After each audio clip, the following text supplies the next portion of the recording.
రాబోయే new year and క్రిస్మస్కి రెగ్యులర్గా చేసేటువంటి స్వీట్ కాకుండా ఇలా స్వీట్ కార్న్తో మంచి డిజర్ట్ని అయితే చేసి పెట్టండి. మీ లవ్డ్ వన్స్ అందరూ ఫిదా కావాల్సింది. ఇంకా లేట్ చేయకుండా వీడియోని చూసేద్దామా? అంతకంటే ముందు మన వీడియోస్ ఇంకా సబ్స్క్రైబ్ చేసుకోకుండా చూస్తున్నట్లయితే వెంటనే సబ్స్క్రైబ్ చేసుకొని నన్ను సపోర్ట్ చేయండి. ఇలాంటి మరెన్నో ఈజీ అండ్ టేస్టీ రెసిపీస్ కోసం తప్పకుండా ఫాలో చేయండి. Hello my dear sweet souls, నేను మీ Virisha Vasantha. Welcome back to our channel home making ideas by విరి.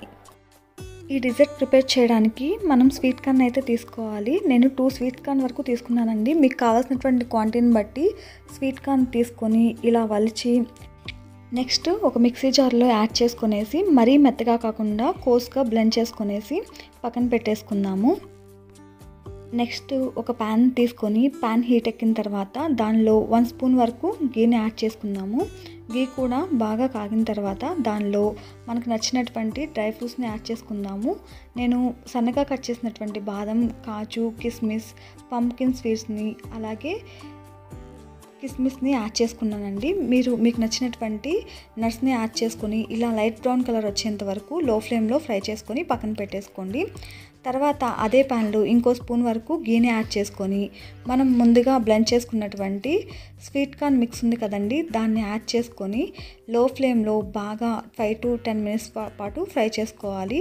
ఇలా ఫ్రై చేసుకున్నట్లయితే మనకు స్వీట్ కార్న్లో ఉన్నటువంటి పచ్చిదనం ఆ స్మెల్ అంతా పోయేసి కొంచెం ఇలా నెయ్యి పైకి తేలుతుంది అన్న టైంలో 1 కప్ వరకు మిల్క్ని యాడ్ చేసుకున్నాము.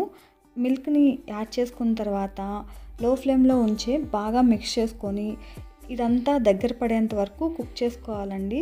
మీకు చూపిస్తున్న విధంగా ఇలా సైడ్స్ అంతా దగ్గర చేసుకుంటూ ఒక 15 మినిట్స్ వరకు కుక్ చేసుకోవాలి. ఇలా బాగా దగ్గర పడి కుక్ అయిన తర్వాత దానిలో మన స్వీట్కి తగినంతగా షుగర్ని కానీ బెల్లాన్ని కానీ యాడ్ చేసుకోవాలి. నేనైతే బెల్లాన్ని యాడ్ చేసుకుంటున్నానండి. ఇదైతే పూర్తిగా ఆప్షనల్ అండి. కొంతమంది అయితే స్వీట్లో షుగర్ టేస్ట్ని ఇష్టపడతారు, వాళ్ళు షుగర్ని యాడ్ చేసుకోండి. అలా యాడ్ చేసుకొని బాగా మిక్స్ చేసుకున్న తర్వాత మొత్తం కరిగి దగ్గర పడుతుంది అన్న టైంలో కొంచెం టేస్ట్ బ్యాలెన్స్ అవ్వడానికి సాల్ట్ని యాడ్ చేసుకుందాము. దాన్ని బాగా మిక్స్ చేసుకునేసి ఫైనల్గా స్టవ్ ఆఫ్ చేస్తున్నాం అన్న టైంలో 1 స్పూన్ వరకు ఇలాచీ పౌడర్ని కూడా యాడ్ చేసుకొని బాగా మిక్స్ చేసుకుందాము.